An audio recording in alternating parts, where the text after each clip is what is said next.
Kia ora, team. Let's start with a blunt question. When we say back to basics, are we actually getting better basics or just a neater dashboard?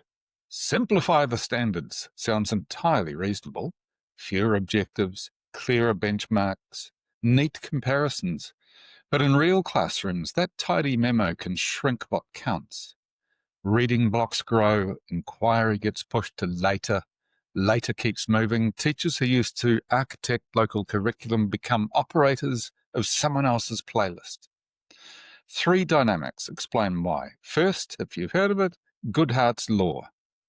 Make a narrow proxy high stakes and the system optimizes for it. Scores rise in what's tested.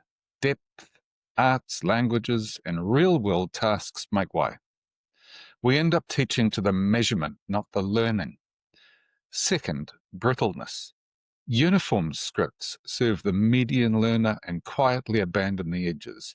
For neurodivergent students, multilingual kids, those who need a concrete hook or a culturally relevant entry point.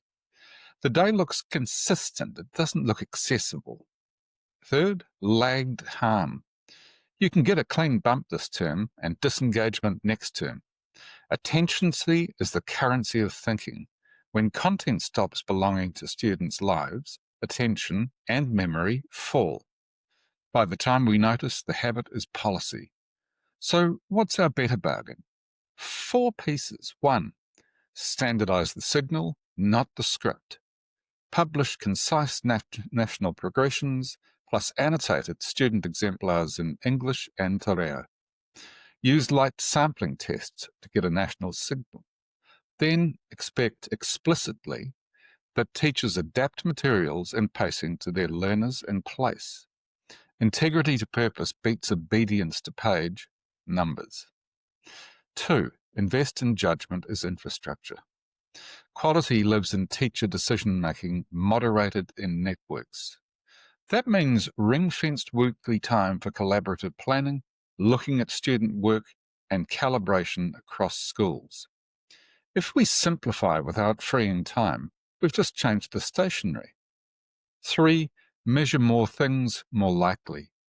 Pair sampling tests with portfolios, performances, and exhibitions. Publish national banks of annotated work so what good looks like is public property. Numbers should inform questions, not end them. 4, design for the margins first. Universal design for learning as default, multiple ways to access, process, and show learning. Assistive tech normalized, translanguaging welcomed. When the timetable works for neurodivergent and multilingual learners, the middle thrives. Equity becomes engineering, not a slogan. None of this trashes basics. In fact, it's how we secure them. Reading, writing, and numbers stick when they hitchhike on meaning. The local river that floods, the whānau story, the science phenomenon you can poke. Breadth is the on-ramp to death. No, it's not. It's the on-ramp to depth. You don't get strong literacy by doing only literacy. You get it by reading about something that matters. Let's be clear. We can have tidy memos and untidy learning, or slightly untidy memos and alive learning.